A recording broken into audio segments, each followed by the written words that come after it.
How to make ChatGPT summarize articles. In this video, I will guide you step by step on how you can make ChatGPT summarize articles. First of all, open the article that you want ChatGPT to summarize. Now, you can simply copy the specific section that you want to be summarized, or you can directly copy the link. Go ahead and do that.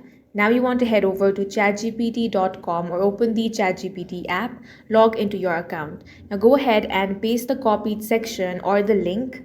Now you want to give it a prompt. You want to say, can you summarize this article or provide a concise summary of this article? Once you have given the prompt, simply send that in. Now, if the link is accessible, then you're going to get a summary right over here. As you can see, the summary of the article is given over here. In this way, you can easily make ChatGPT summarize articles, and that's all for this video. If you found it useful, make sure to hit the like button and subscribe for more videos like this.